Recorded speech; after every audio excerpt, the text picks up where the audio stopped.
Estás en Metrópolis Querétaro.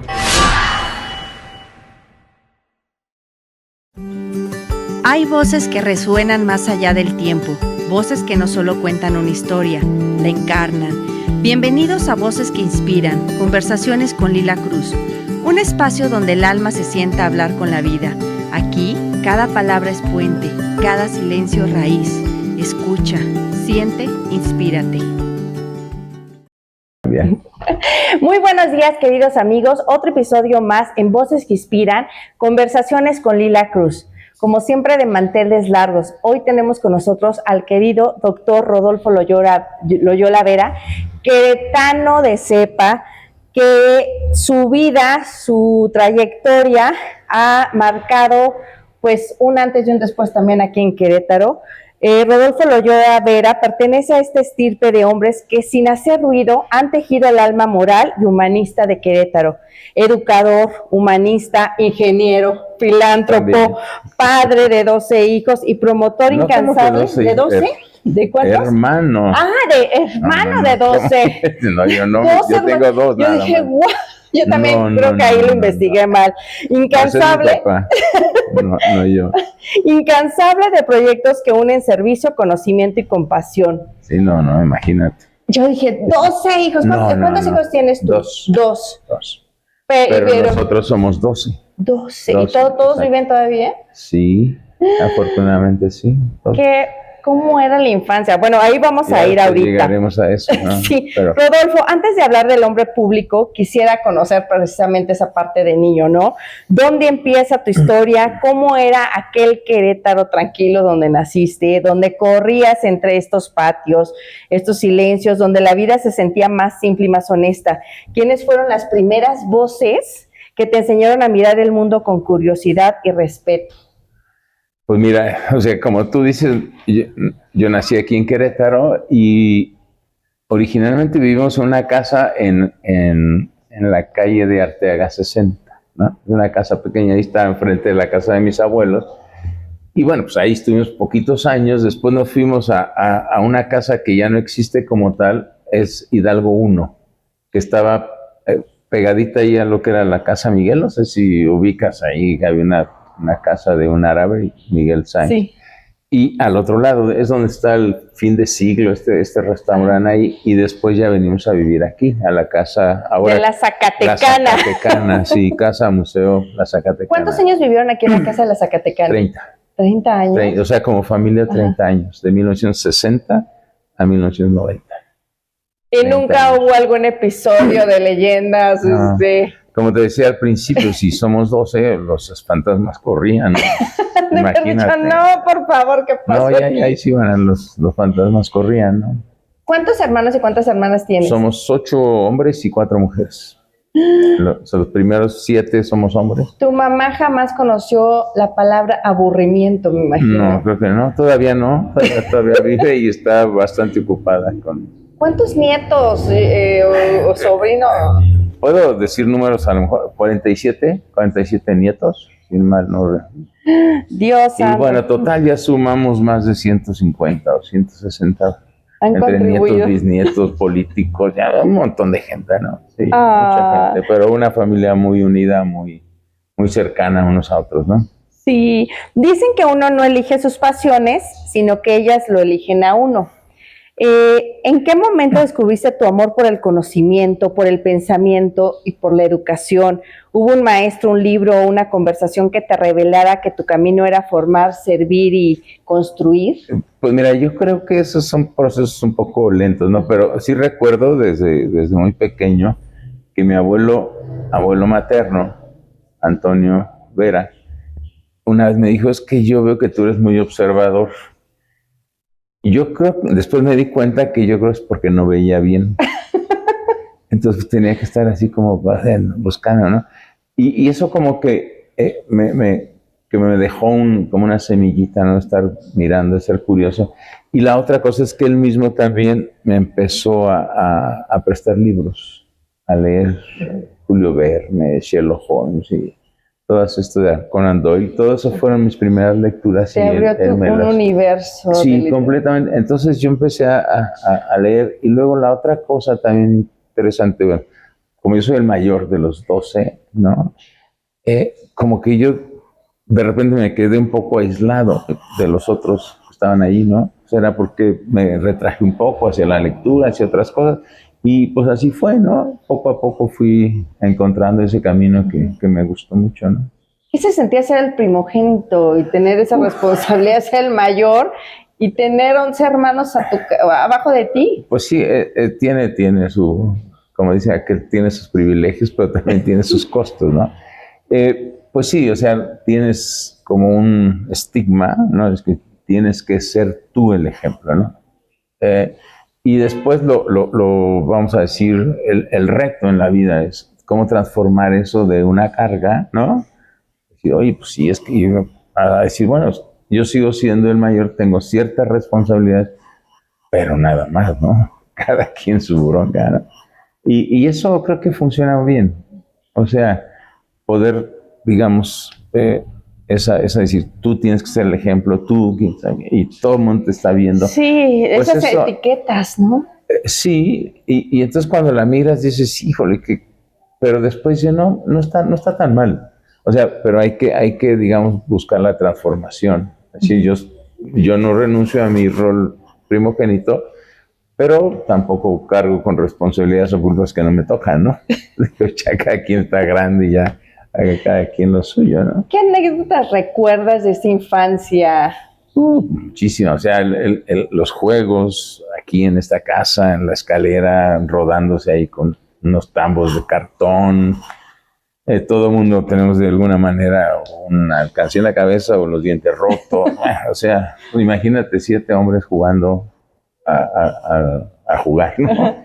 Y la otra cosa que es muy interesante y que es muy diferente, digamos, a lo que actualmente sucede, es el tema de los juguetes, ¿no? Nosotros teníamos aquí como unos tambos también de cartón grande, en donde estaban todos los juguetes. Entonces cuando íbamos a jugar sacábamos los juguetes, pero no eran los juguetes tuyos, no, eran los juguetes. Y jugábamos con los juguetes y ya los volvíamos a guardar. Y ya. Entonces, como que ese espíritu un poco de que todo es como de la comunidad, ¿no? Como que el espíritu comunitario era muy, pues, ¿qué más, no? Todos juntos ahí en la casa aquí, pues imagínate, ¿no? Sí, pero son cosas interesantes que actualmente ya no se ven, ¿no? ¿Qué tipo de juguetes eran? Pues de todo, pelotas, pelotas, o teníamos triciclos, teníamos pues juguetitos, camioncitos, cochecitos, cosas, ¿no? No teníamos ningún sofisticado, pues en eso entonces no había cuestiones electrónicas, ¿no? Me acuerdo el primer regalo así grande que me acuerdo de los Reyes fue un radio Hitachi de transistor, ¿no? Chiquito. Y ya te sentías que estabas en el... Sí, ahí yo oía el béisbol, fíjate. ¿Eres apasionado del béisbol? Fui en un tiempo, pero poco tiempo, y luego ya lo dejé. Sí, ya deportes ya prácticamente ya los dejé. Ya no. Nunca hice, pero bueno. Pero te gustaba en esa época. Me gustaba algunos, sí. Tu vida profesional ha sido un verdadero puente entre la educación, la salud y la filantropía. Estudiaste ingeniería química, correcto, pero tu mirada siempre fue más amplia, la de quien busca comprender la vida desde la ciencia y desde la ética. ¿En qué punto comprendiste que el conocimiento técnico sin la dimensión humana era un camino incompleto? Esa pregunta tiene una respuesta muy concreta, ¿no? Como tú dices, de repente pasan cosas en la vida que te encuentran, ¿no? Y este encuentro fue cuando, por circunstancias muy, muy peculiares, fui a dar la dirección del Hospital San José en Monterrey. De repente, estando yo aquí en Querétaro, en el campus, y en 15 días pasaron tantas cosas que ya estaba yo en Monterrey, con mi familia, listo para entrar a la dirección del hospital. Y el tener esa experiencia en un hospital, lidiar con médicos, con enfermeras, con pacientes, con la vida, con la salud, es una experiencia que, como me dijo un doctor, dijo, vamos a ver cómo se te da físicamente la experiencia. Y Y yo creo que sí, y creo que tuve la fortuna, ¿no?, de poderla vivir bien. Y eso sí, definitivamente me cambió la mirada. Totalmente me cambió la mirada. Esa parte humana ¿estuviste también en contacto con pacientes o era? Bueno, yo era responsable, digamos, de toda la operación del hospital y pues de una forma o de otra no los trataba, pero los visitaba, veía a los familiares. Cuando había problemas, pues que el que salía era yo, ¿no? Y entonces eso te genera una visión del mundo diferente, ¿no? ¿Cómo pasaste precisamente de ese cálculo de ser ingeniero a la conciencia de los procesos químicos a los procesos precisamente del alma, esa conexión? Pues cuando estás allí y que dices, ¿y ahora qué hago? Oye, ¿y ahora qué? ¿Cómo, no? Ajá. Y entonces empiezas a tratar de entender de qué se trata, ¿no? Y entonces te das cuenta de cosas muy interesantes que pasaron ahí, por ejemplo, para poder lograr una buena relación con los médicos, ¿no? O sea, ¿cómo le hacemos, no? Porque decían, no, es que son mis pacientes, ¿no? Entonces había un jaloneo ahí. Y finalmente como que la solución era, tenemos una relación simbiótica. Tú no puedes vivir sin mi hospital, ni yo hospital sin ti médico. Y más vale que trabajemos juntos para beneficio del paciente. Entonces, empezar a mirar que lo que es la colaboración funciona. No es fácil, porque hay intereses y hay cosas. Pero si centramos la vista en lo importante, lo demás puede arreglarse, ¿no? Entonces, yo creo que ese fue un poquito digamos, el éxito, ¿sí? De personal, no decir, bueno, sobreviví, ¿no? Sí, ya, eso fue un éxito, ¿no?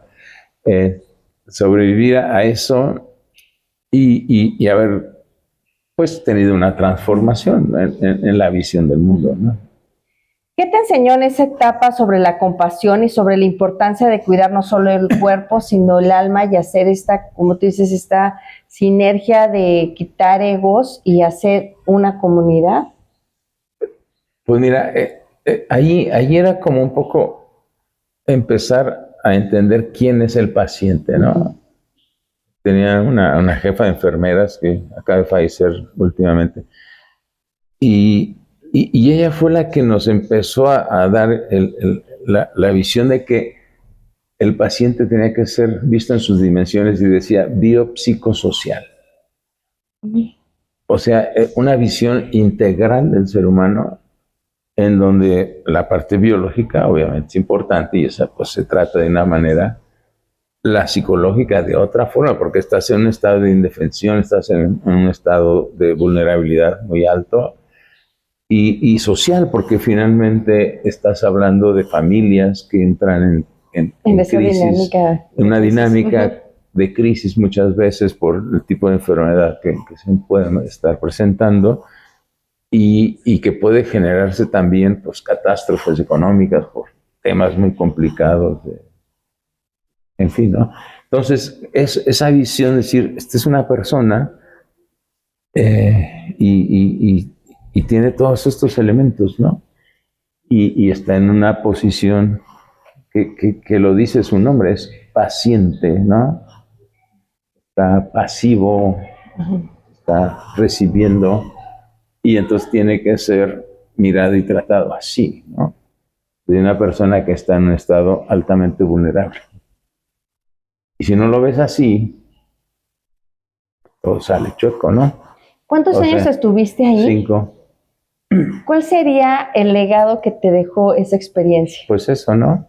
O sea, por un lado la colaboración, de que no es posible hacer las cosas solos, ¿no? Es decir, el médico puede ser muy bueno, pero si no tiene un buen hospital, pues no va a funcionar. Entonces, la colaboración, a pesar, insisto, de la gran diferencia que puede haber en las visiones de cada uno, ¿no? De la colaboración. Y la colaboración alrededor de una meta muy específica o un objetivo muy específico, ¿no? En ese caso, la salud del paciente. Entonces, por ese lado, digamos, la colaboración.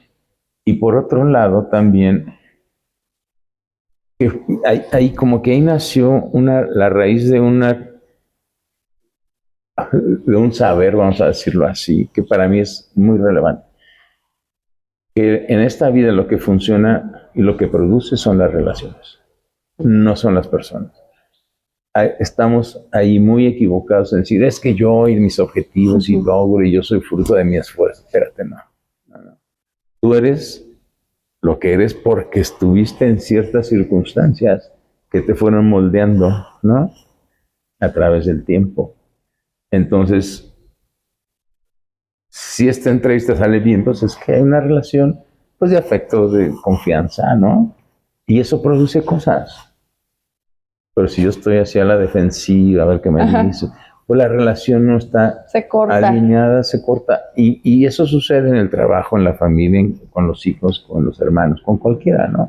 Entonces, para mí lo importante que, digamos, regresando a tu pregunta es, ¿qué es lo que yo obtengo como legado? Es eso, la colaboración en las relaciones con las personas. En los diversos ámbitos en los que te muevas, ¿no? La amistad, el trabajo, en la familia, lo que sea, ¿no? Entonces, y eso creo que funciona súper bien. Que se ha perdido últimamente, siento yo, ahorita en esta humanidad tan vertiginosa, ¿no? Pero bueno, esa sería otra plática. Otra plática diferente. Sobre tu liderazgo en el Banco de Alimentos de Querétaro, marcó otra etapa de tu vida, uno de los servicios profundos y tangibles. ¿Qué te motivó a involucrarte en este bellísimo proyecto? Pues mira, otra vez, o sea, yo creo que una de las cosas en mi vida, yo no he buscado cosas específicas. Ay, yo quiero ser ¿no? Te llegan. Me llegan. Así, ¿no? Y así me llegó. Cuando viene la pandemia, con un grupo de personas, dijimos, tenemos que hacer algo, ¿no? Y entonces formamos un movimiento que se llama Querétaros 1, que está por ahí todavía. Y en ese movimiento, pues juntamos gente y pudimos conseguir recursos y los empezamos a distribuir a hospitales, por ejemplo, o sea, mascarillas, caretas, cosas, ¿no? Y alimento, granos y todo esto, ¿no? Y conseguimos muchos recursos en muy poco tiempo, y ahí trabajamos un poco con el Banco de Alimentos. Pero pues, el Banco de Alimentos ya ni lo conocía, estaba ahí el Banco de Alimentos, lo conocía así como de lejos, ¿no? Ajá. Eso fue, pues vamos a decir, en el 20, ¿no? Pero en ese mismo 2020, Jaime Septién, que fue uno de los iniciadores del banco, me habla y me dice, oye, ando buscando a alguien que se haga cargo del Banco de Alimentos, que sea el presidente del Banco de Alimentos. ¿Qué? Y yo, ¿qué? ¿Por qué? ¿O qué? Y entonces dije, pues no sé, déjame ver, ¿no? Y ese déjame ver, pues fue a preguntar aquí, allá, hablar con gente de la red de los bancos, oye, ¿y esto de qué se trata? Y dije, mira, está interesante, ¿no? Y así fue. Qué bella familia también de los Septién. Sí. Su hijo Francisco Septién. Francisco, todavía está con nosotros. Enorme saludo, bellísima familia. Todavía está, Fran está todavía con nosotros en el banco, como consejero del banco. Entonces, así fue. O sea, llegó o sea, y entonces dije, uy, sí vale la pena. O sea, creo que es un proyecto que vale la pena. Y pues vamos a darle, ¿no? ¿Qué descubriste sobre el hambre? No solo la del cuerpo, sino la del alma, mientras servías ahí, o sigues sirviendo ahí. No, ahí sigo todavía. Voy apenas a la mitad, porque me lancé bueno, nos lanzamos a hacer nuevas instalaciones y estamos a la mitad, entonces no me puedo ir hasta que acabe, ¿no? Ay, pues mira, es lo mismo, ¿no? Es decir, esta vida pues tiene esa característica por alguna razón. Nosotros nacemos en ciertos lugares y eso te da, vamos a decir, si lo hiciéramos como una carrera, pues diferentes lugares de salida, ¿no? Entonces hay personas que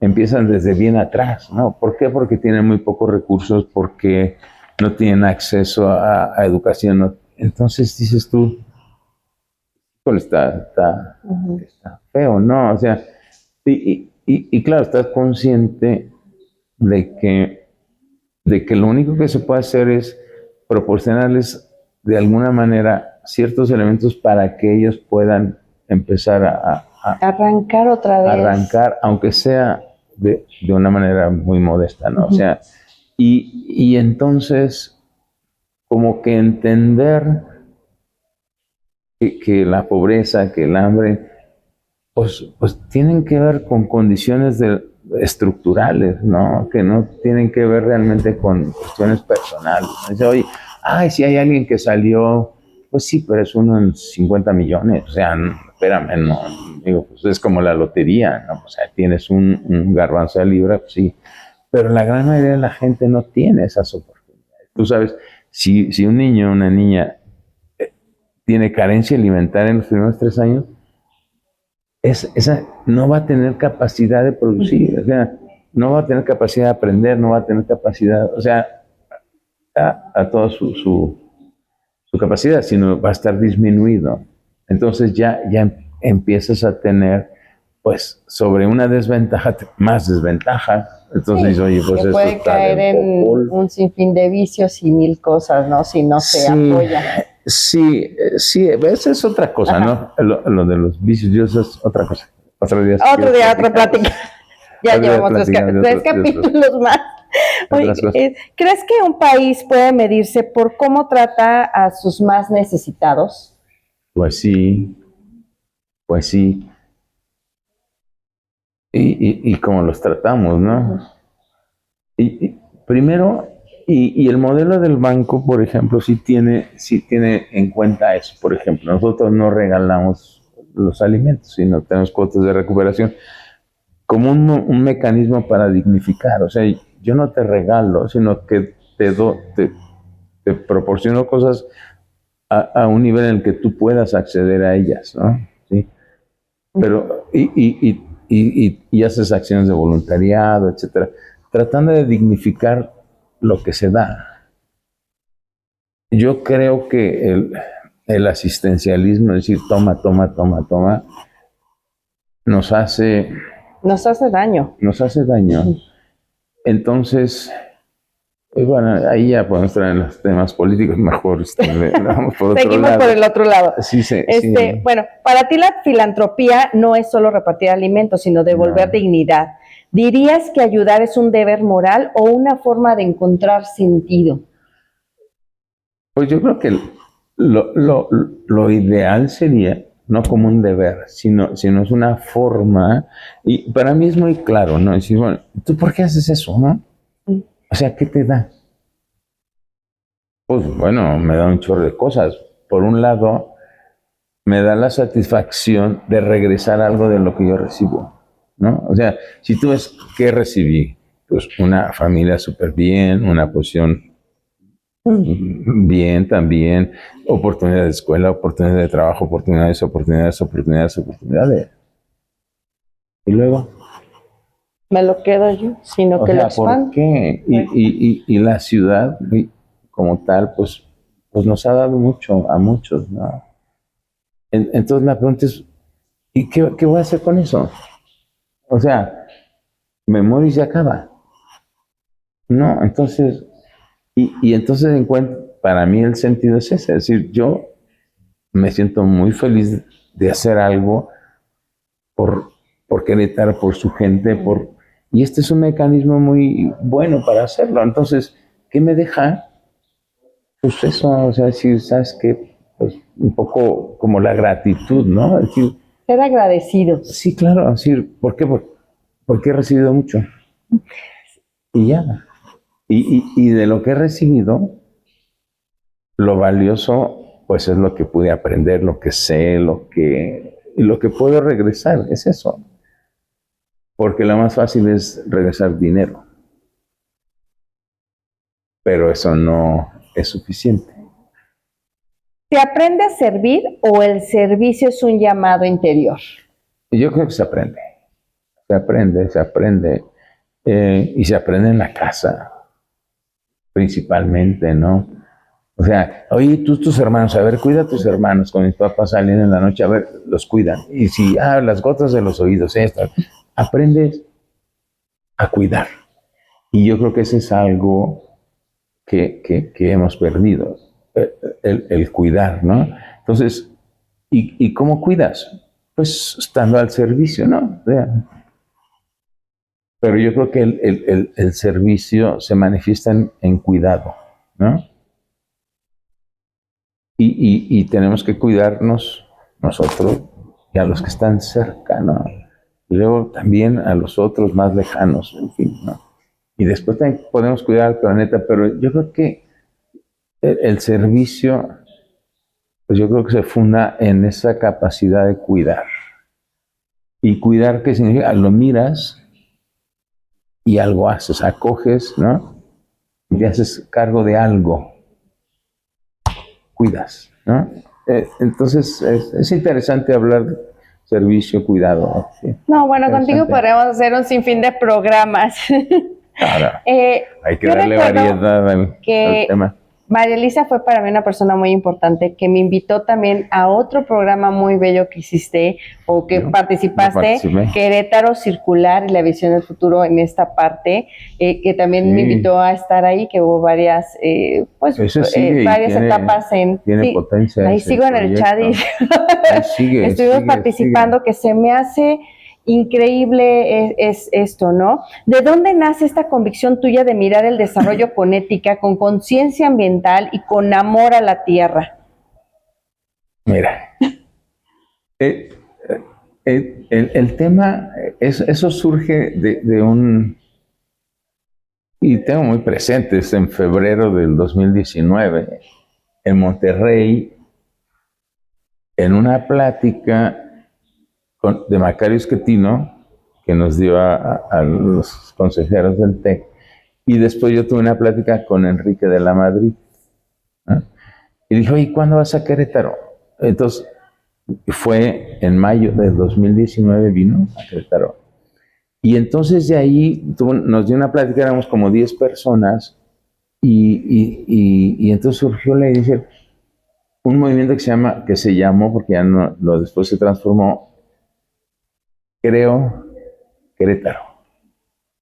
Creo Querétaro. O sea, creo de creer y creo de crear, ¿no? Uh-huh. Y entonces lo que hacíamos era reunirnos cada semana en el Club Industriales, ese grupo. Y ahí algunas personas empezaron a llevar proyectos. Y ahí Cristina Casas llevó el proyecto de Economía Circular. Y ahí estaba María Elisa y otras gente. Y entonces lo único que hacíamos nosotros era echarle porras.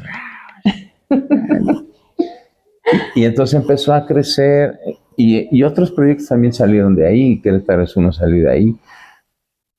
Y entonces el tema es, y lo voy a decir tal cual, no es que yo sea ambientalista o no, pero me interesa mucho que ese proyecto que surgió de allí, de esa pequeña incubadora, ¿no?, que teníamos ahí, funcionara. Entonces yo me involucré, he ayudado desde el consejo a que se formalice y he estado muy activo allí, pero también, como lo dijiste al principio, a mí no me gustan mucho los reflectores esos, ¿no? Porque creo que distraen mucho. O sea, no, así hacer las cosas, juntar gente, mandar acá, y ya, ¿no? Y ya. Oh. Entonces, sí, de veras, o sea, así es mi forma de trabajar. No, lo sé, no porque eres, así eres, o sea, lo que eres, lo que representas, tus pensamientos, tus hechos, tu forma de vivir, la verdad es un orgullo para todos los que podemos conocer. Yo me siento muy contento conmigo, te voy a decir. Oye, ¿cómo imaginas el Querétaro del futuro? ¿Más circular, más humano, más educado emocionalmente?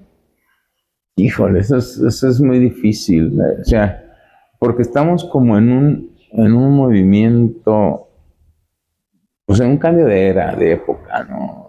Con esto de las redes sociales que vienen a trastocar todo. Y ahorita como que estamos en un proceso de intermedio en que no sabemos qué va a surgir después. No sé, o sea, yo sí tengo esperanza de que lleguemos a un mejor lugar. Pero cuándo y cuánto tiempo y de qué forma no lo sé. No lo sé, o sea, porque hay señales como que van en otra dirección. Todos estos a nivel mundial, todos esos movimientos políticos, populistas, la ambición de poder, o sea, está bien cañón. No sabemos bien a bien para dónde vamos, ¿no? Es como cuando estás en medio de pues, una vorágine ahí en el mar o lo que sea. Pues, no sé. Oye, Siento que estamos no ahorita sé. en el huracán, ¿no? Sí, sí. En el huracán de ver qué va a pasar cuando pase toda esta vorágine Exacto, y no que sabes. se ponga en paz otra vez para visualizar. Exacto, a ver qué va a pasar. Entonces, y eso tiene que ver mucho con que aprendamos a vivir en este ambiente de redes sociales y ahora inteligencia artificial, en un mundo que ya no sabes qué es verdad, qué no es verdad, que sí. Entonces, oye, ¿y esto a dónde va? Pues quién sabe.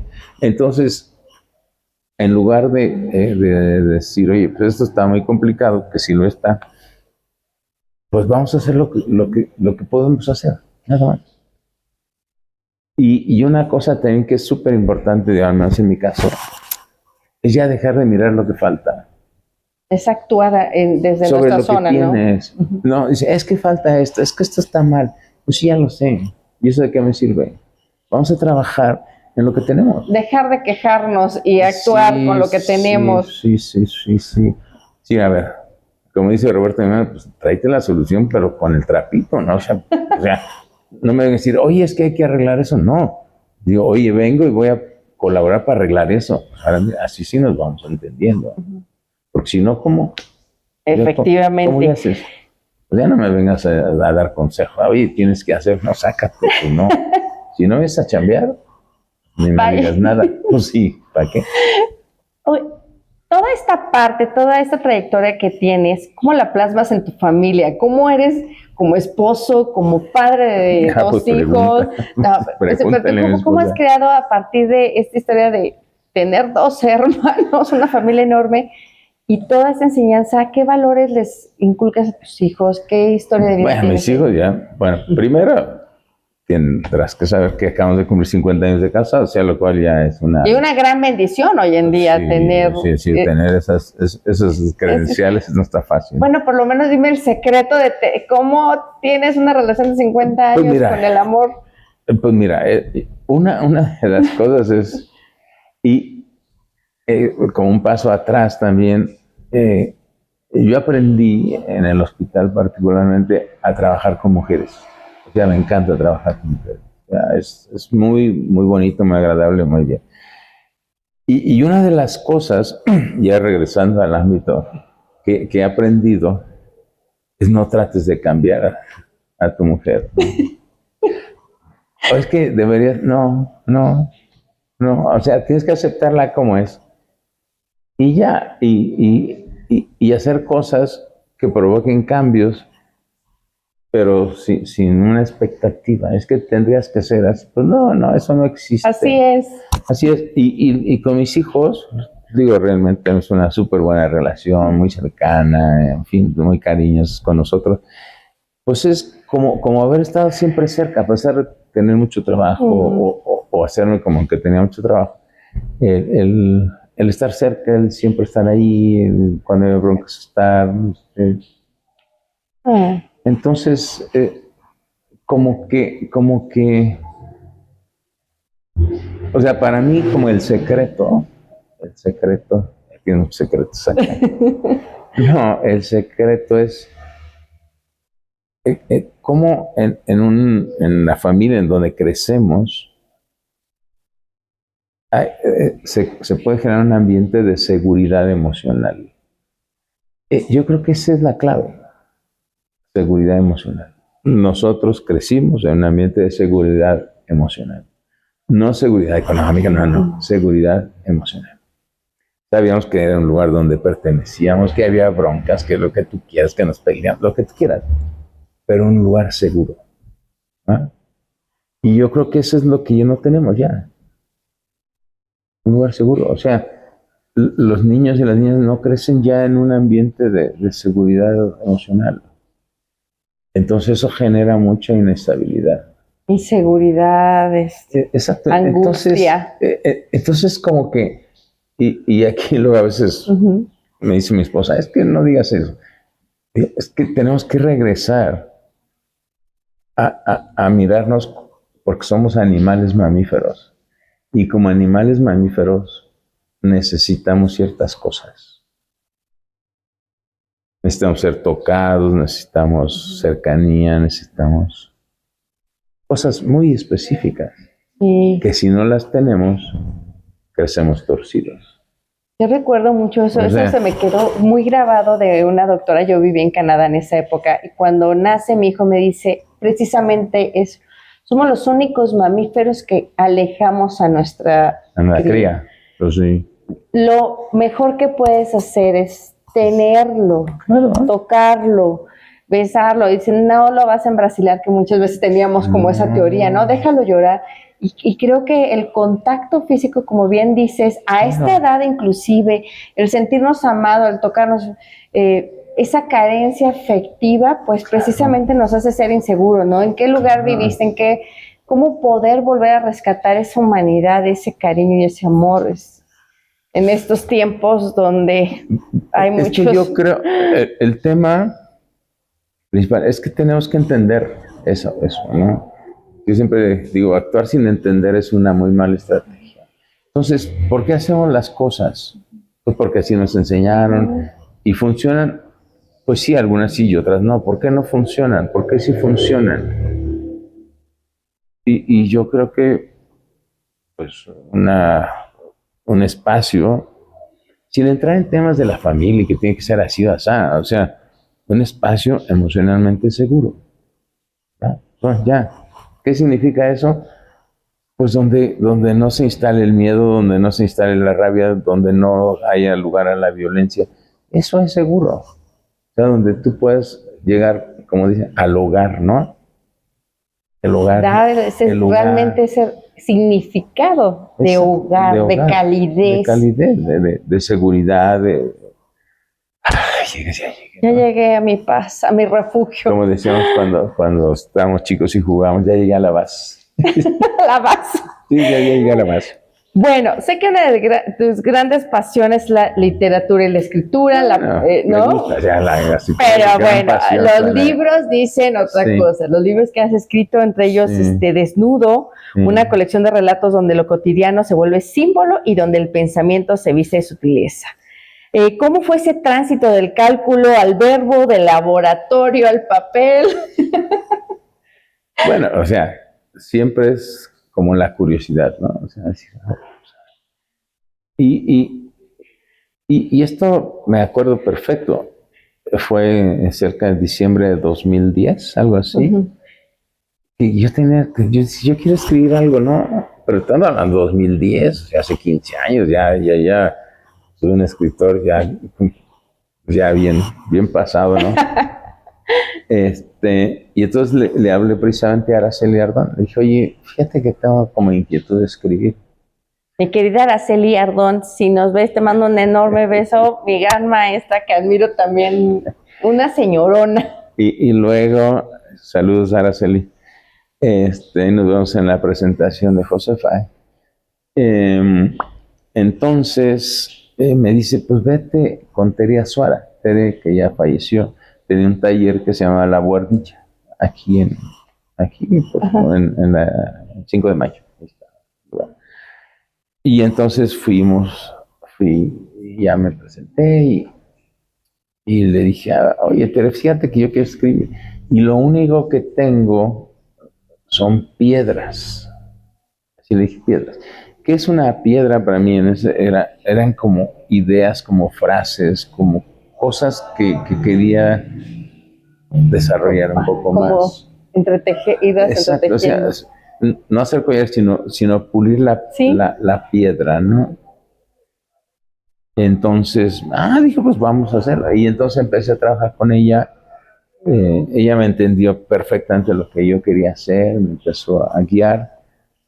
Y me duró un poco porque murió como a los 6 meses, ¿no? Pero nos dejó tarea, nos dejó cosas por hacer. Y entonces después, por una casualidad también, te digo que las casualidades, o existen o no existen, o tienes que tener los ojos abiertos para cuando llegue, ¿no?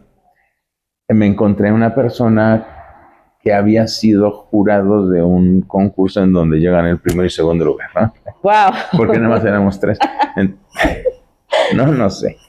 Entonces, Enrique Parra Ramírez, que es un novelista que vive en México, él y yo empezamos a trabajar, él como mi mentor, en 2013 empezamos a trabajar. Y ahí fuimos caminando. Y él me ha acompañado hasta hace un año más o menos, donde dije, sabes que yo necesito un receso. Él me acompañó en los 3 libros. Y otra vez, una relación muy, muy productiva, en el sentido de que, pues yo, y como cualquiera, ¿no? Yo no, o sea, hay un conflicto de intereses cuando yo escribo, pues es un conflicto de intereses, ¿no? Entonces necesitas a alguien que te diga la verdad sobre lo que tienes ahí, ¿no? Y entonces funcionó muy bien con él. Como yo escribo texto muy pequeño, muy corto, entonces él me decía, no funciona, no tiene imágenes, tienes muchos adjetivos, retrabájalo. Y entonces esa artesanía, es muy bonito estar como puliendo el texto, jugando con las palabras, ¿no? Así. Y ya. Y curiosamente el martes comencé otra vez ahora con Alejandra Camposeco en su taller de los martes y empecé a escribir otra vez. Luego me pasas también su dato para poder ir al taller. Sí, claro. Que me encanta escribir. Escribir para ti es comprender, es sanar. Sí. ¿Qué significa para ti? Pues mira, por un lado, trabajar con el lenguaje a mí me gusta mucho, ¿no? Porque sé que tiene mucho poder, ¿no?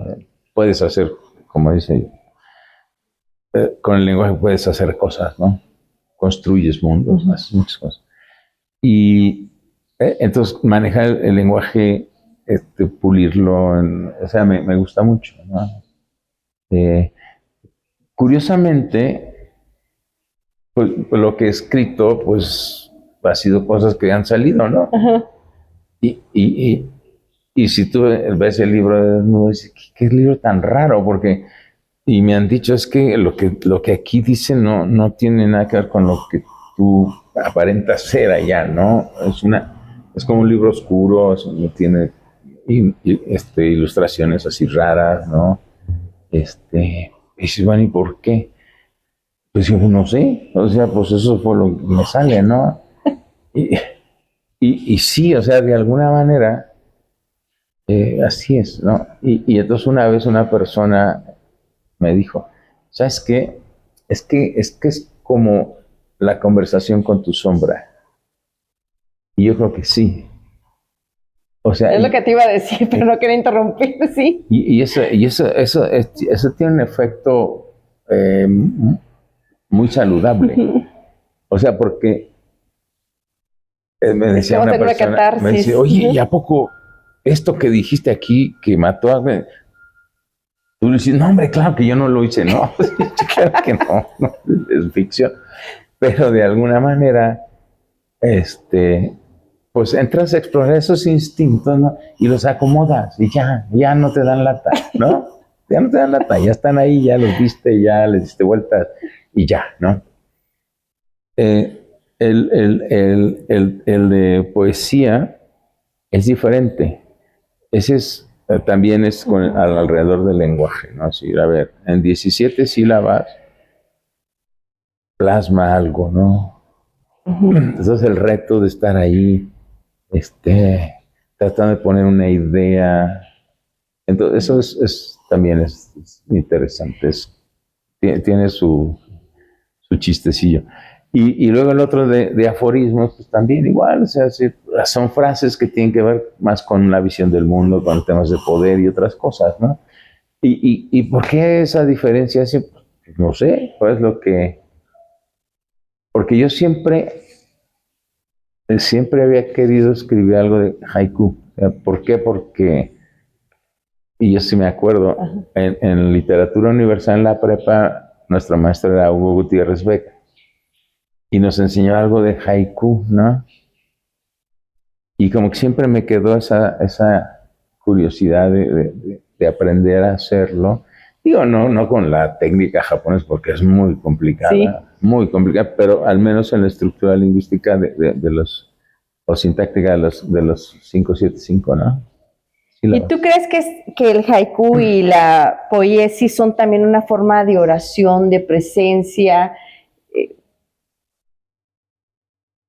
Pues de presencia sí, ¿no? O sea, porque depende del tema que toques. Yo no toco realmente temas religiosos, no toco,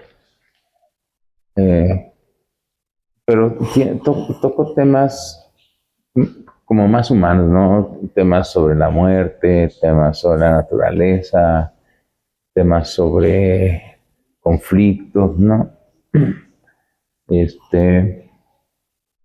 Pero pues sí es como de presencia, ¿no? O sea, es decir, tienes que estar ahí para hacerlo, ¿no? Me encanta la forma tan sencilla que te describes porque tienes muchísimo, de verdad que te podemos admirar mucho. Tu vida entera, de verdad, para mí parece una guía muy ética, muy luminosa. Gracias. Y una coherencia poco común que hoy en día ya no vemos. Si tuvieras que condensar tu filosofía de vida en una frase breve, ¿cuál sería? Ay, bájale a tus expectativas y ten una red de personas alrededor tuyo que sean saludables, De confianza, que sean leales. Sí, que sean de confianza. Construye relaciones de confianza y bájale a las expectativas. Oh, Eso, no sabes qué alivio, ¿eh? sí. Me quita un peso, ya no Ay, ¿qué va a pasar esperar. con la entrevista? No sé qué van a decir. No sé, o sea, no sé. Pero no me inquieta, no sé. Oye, yo sé que cuando me veo, digo, ¿qué cantidad de gestos haces? Y pues ni modo, ¿qué quieres que yo haga? Pues así soy ya, digo, no me voy Ya a... también me pasa eso. No, hombre, nada No te que ver. creas, después ya no puedo verme. O sea, ahorita vas a la entrevista, pero después ya no la puedo ver porque me da risa verme. Pero bueno, ese es un toque que tengo. Pero es un poco eso, o sea, Sí. bájale a las expectativas y déjate sorprender un poco por el mundo, ¿no? Sí. Una idea que te haya acompañado como brújula en los momentos de duda. Una idea que me ha acompañado, te digo, una de esto de que las relaciones son las que te unen o las que te sacan, ¿no? O sea, son las que producen y en momentos de duda, pues sabes que de dónde te agarras, ¿no? O sea, con quién cuentas, ¿no? ¿Cómo enfrentas un problema, una situación difícil? Ahorita, digo, antes era diferente, porque pues antes era más joven, ¿no? Les digo, me pongo mi sombrero de Indiana Jones y digo, oh, ¿no es esto interesante? Pues es que el problema está aquí. El problema no está allá, el problema está aquí. Entonces,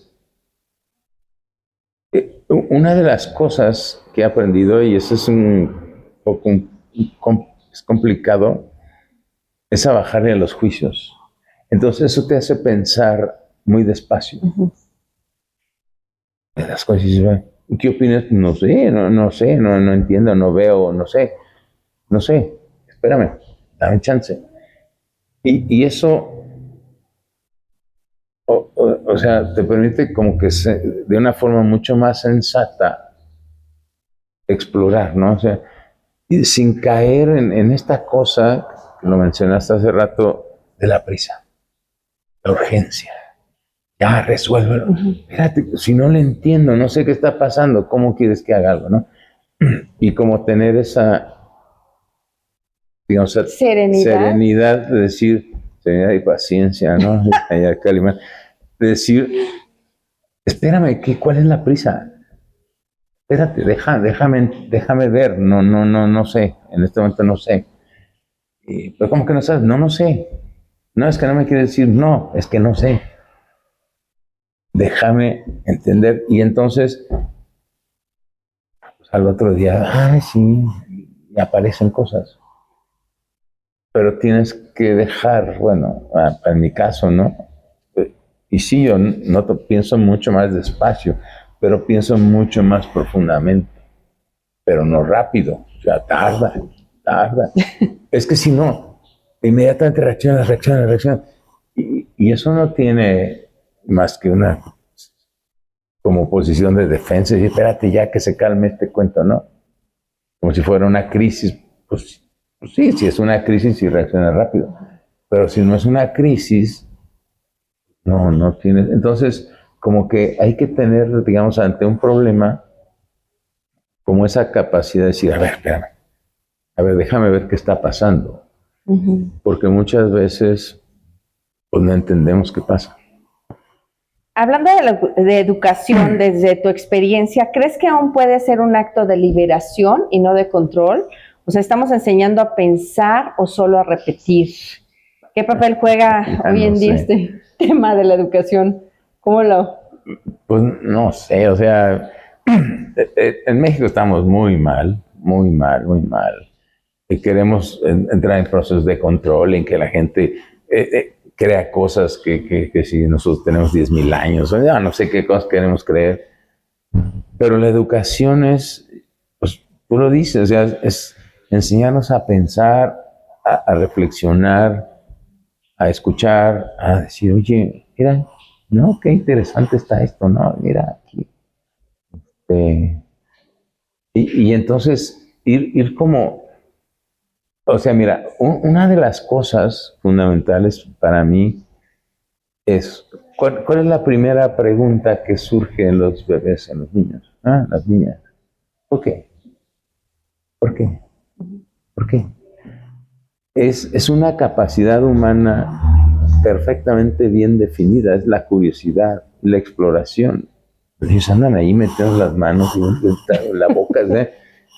Esos somos. Y la escuela dice, no, aquí todos somos iguales, aquí están cuadrados, aquí están estos, ustedes tienen que hacer esto. Oye, y entonces ya no puedo preguntar, no, el que pregunta la ¿Por qué misma. lo digo yo? No, pues claro, entonces, eso es paradójico porque fíjate entonces que las preguntas, que son el instrumento en el lenguaje principal para aprender, te la quitas al aprendiz y se la das a la autoridad. Tú no puedes preguntar. Tú pregúntale a tu jefe, oye, jefe, ¿por qué? Oye, espérate, tranquila, ¿eh? O sea, yo, ¿no? Entonces, las preguntas cambian de manos. Y desde ahí ya estamos tergiversando, ¿no?, el sentido de la educación. Y hay una frase por ahí interesante de Ken Robinson que dice, una cosa es el proceso de aprendizaje y otra cosa es la de enseñanza. Tú puedes enseñar un montón de cosas, pero ¿qué están aprendiendo los alumnos? A tolerar al maestro y hacerlo igual, no sé. Pero entonces, hay muchas cosas que tenemos que replantearnos el proceso educativo, generar nuevamente, rescatar Freinet, rescatar Montessori, rescatar otros ámbitos. Los valores, sobre todo, que quitaron el civismo. Bueno, también eso ya tiene que ver con la parte social, pero digamos, en la parte del individuo, por ejemplo, el otro día fui a no voy a mencionar nombres, dice, oye, también somos ya muy exagerados, me dice, es que dentro de las normas de esta preparatoria, ¿no?, los maestros no se pueden acercar a más de 1,5 metros de los alumnos. Entonces ya no los puedes tocar, ¿no? Ya no los puedes tocar. O sea, está bien que ha habido abusos, lo que tú quieras, pero entonces ya, o sea, ¿qué es vivimos eso? Aislados. O sea, todo, porque ahí me da miedo que entonces tú me vayas a acusar que oye, espérame, o sea, estamos negando un montón de cosas. Entonces, todo esto forma parte de este proceso de huracánico que estamos ahí metidos. Y tiene que acomodarse de alguna manera, ¿no? Y estamos ahí en situaciones muy extrañas. Y dice, oye, Entonces yo no puedo a un alumno ponerle la mano en la espalda. No, porque te puede denunciar. Ah, sí. O ya me miraste X, ¿no? O sea, y entonces también hacemos una cultura de victimización. Ujú. Entonces yo no te enseño a ti a que seas capaz de decir, oye, basta. No, aguas, ya brincaste un límite y basta, ¿no? No te enseño eso. Te pongo una cosa para que vayas y chilles. Yo, perdón, para que te quejes, ¿no? Y entonces ya vienen contra mí, entonces, bueno, ¿y entonces ahora yo qué? ¿No? O sea, ¿ves cómo se trastoca todas las relaciones? Y te estoy diciendo que lo que produce son las relaciones. Y entonces las relaciones les ponemos cortapisas por todos lados. Entonces, ¿qué estamos haciendo? No Una sé. gran reflexión, ¿eh? Ah, pues yo no sé, a ver, ¿qué estás haciendo? A ver, dime, ¿qué estás haciendo? No sé. Sí, totalmente. Bueno, has sido Ya, maestro, dice, ya. rector, es Ya, que a veces ya. no quiero entrar tampoco en polémica porque sí veo a mi México hoy un poco crítico en muchos aspectos. O sea, y como tú hay dices, que- es volver. O sea, hay que mirarlo, nada más, oye, esto creo que no está funcionando bien. O sea, no está funcionando bien, estamos negando, otra vez. O sea, tú ves a los monos, ¿no? A los chimpancés, a los gorilas, ¿no?